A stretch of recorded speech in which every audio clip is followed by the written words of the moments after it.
Hello sir. Madam స్కూల్లో trip వేసాము, లహరింగ్ కూడా పంపింది మేడం. ఏం వద్దులేండి సార్, తను ఎక్కడికి రాదు. స్కూల్లో ట్రిప్ వేసారంట, 500 రూపీస్ కట్టాలంట. నేను వెళ్తానమ్మా. ఏమొద్దు, ఆల్రెడీ మీ క్లాస్ టీచర్ తో నేను మాట్లాడానులే. ఎప్పుడు వెళ్తాను? నన్ను ఎక్కడికి పంపేవి, ఇంట్లోనే ఉండమంటావు. 5:30 అవుతా ఉంది, కాఫీ అయినా తాగల, తలనొప్పిస్తాను. అయ్యో పాల ప్యాకెట్ అయిపోయింది. శృతి షాప్ కి వెళ్ళి పాల ప్యాకెట్ అన్నా తెద్దురా అమ్మా. చెప్పిన మాట ఎప్పుడైనా ఈ పిల్ల. అవునులే అమ్మా, ఇంట్లో వాళ్ళందరూ నా మీద అరుస్తారు. వెళ్ళి మీ నాయన అడగచ్చు కదా. హాయ్, నువ్వే మంత చిరాకున్నావు. ఉంది కదా మా అమ్మ. రామ్రా బయటికి. లేవే, మా అమ్మ ముందే ఫైర్ మీద ఉంది. 5 నిమిషాలే రాలా, పోయిద్దాం. ఎక్కడికి వెళ్ళొస్తాను శృతి? నా ఫ్రెండ్ వచ్చింటే బయటికి వెళ్ళండి, వెళ్ళకూడదా? ఒక మాట అన్నా చెప్పి వెళ్ళొచ్చు కదమ్మా. నా బాధ ఎప్పుడు అర్థం చేసుకుంటారో ఏమో. ఏందిరా ఇదంతా 50 రూపీస్ నోట్స్ కదా? ఏ తిక్కల్, అవన్నీ ఫేక్ నోట్స్. ఓ అవునా? ప్రంది, అమ్మో ఏంటి? అక్కడ డబ్బులున్నాయి కనిపించలేదా? అవన్నీ ఫేక్ నోట్స్, రియల్ నోట్స్ తొక్కినట్టు ఫీల్ అవుతున్నావు. రియల్ అయినా ఫేక్ అయినా అది మనీనే కదా ప్రణవ్. ఆ పేపర్ ని గౌరవించకపోయినా ఆ పేపర్ మీద ఉన్న గాంధీ తాతను గౌరవించాలి ప్రణవ్. అవును, ఇండియన్ కరెన్సీ మీద గాంధీ తాత ఫోటో ఎందుకు పెట్టారు? ఎందుకంటే ఆయన మన దేశం కోసం పోరాడాడు కాబట్టి. మరి స్వాతంత్రం కోసం చాలా మంది పోరాడారు కదా, వాళ్ళ ఫోటో ఎందుకు పెట్టలేదు? ఫస్ట్ లో మన ఇండియన్ కరెన్సీ మీద బ్రిటిష్ వాళ్ళ ఫోటోస్ ఉన్నాయి. మన దేశంలో ఉన్న హిస్టారికల్ ప్లేసెస్ ని ప్రింట్ చేయడం మొదలు పెట్టారు. అలా గాంధీ గారి 100వ పుట్టినరోజు సందర్భంగా 100 రూపాయల నోట్ మీద ఆయన ఫోటో ప్రింట్ చేశారు.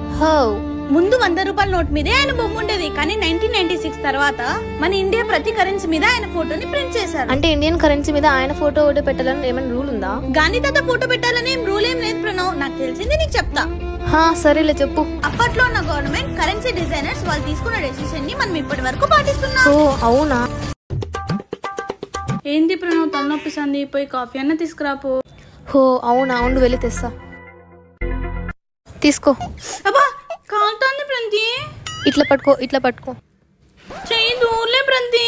పైకి లే చెప్తా. కాఫీ కలిపించేకి నేను పైకి లేసేకి ఏమైనా సంబంధం ఉందా? నువ్వు లేయి పాప, చెప్తాను. ఏంది ప్రంతి? ఇప్పుడు తీసుకో. ఏం అలా తాగుతున్నా? కాఫీ తాగ కూడా రాదా నీకు? ఇక్కడ ఇక్కడనా అందరు ఇక్కడంతా తాగింటారు, కానీ ఇక్కడ మాత్రం ఎవరు తాగరు. తెలివి ఉపయోగించు. అయ్యో పాప పడిపోయినట్టుంది, రావి. ఏ లహరి, నీకేం మెంటలా? ఎవరో తెలియని పాప కోసం నీకేం అవసరం? రా పోదాం. అయ్యో పాపం రా చిన్నపిల్ల. ఎందుకు కొడుతున్నావేమో పాపని? అయ్యో నేనేం కొట్టలేదు ఆంటీ.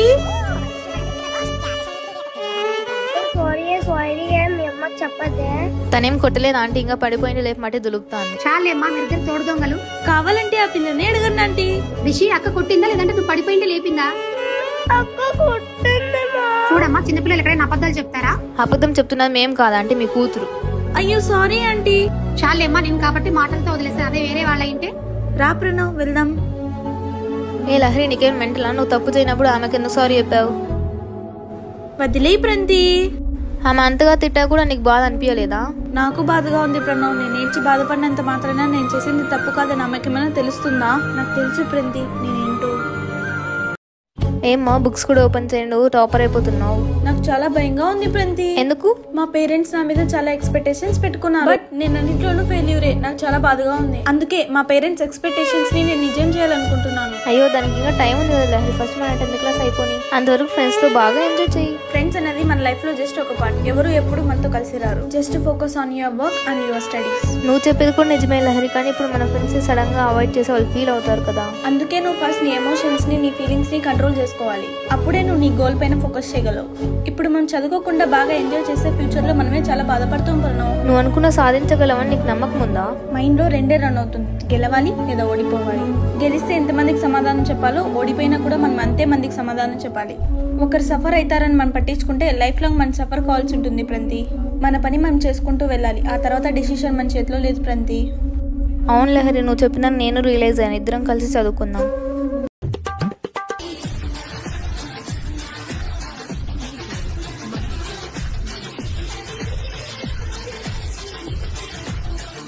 ఏంది? ప్రణవ్, నా జ్యువెలరీ బాగున్నాయి కదా, మా డాడీ కొత్తగా తెచ్చాడు. బాగుంది. మీ దగ్గర ఇలాంటివి ఉన్నాయా? ఇది ముత్యాలంట. మా నాన్న నా కోసం అదే పనిగా చేపించాడంట. అవునా? సరేలేవే, నేను ఇంకా చాలా మంది ఇంటి దగ్గరికి వెళ్ళాలి. చూడు వాళ్ళు ఎంత రిచ్ కదా, నేను ఎప్పుడు అలాంటివి వేసుకుంటాను. Life is not same for every one. నీకు ఎంత ఉందో అంతలోనే సంతోషపడాలి, ఎక్కువ ఆశపడకూడదు. నిజమేలే, మన తర్వాత అలా ఉంది, ఏం చేద్దాం. సరే అది మళ్ళీ వస్తుంది. ఏంటి పక్కింటి శ్రావణి వాళ్ళు లేరు, ఊరికి వెళ్ళారంట కదా. అమ్మో వద్దులే, వాళ్ళు ముందే పూర్కిచ్చు, నచ్చినాయని తీసేసుకుంటే పైగా తక్కువ కులం వాళ్ళు. తక్కువ కులం డబ్బులు లేని వాళ్ళని నువ్వు ఎలా జడ్జ్ చేయగలవు ప్రియా? చచ్చిపోతే అందరం మట్టిలోకే పోతాం, అది గుర్తుపెట్టుకో.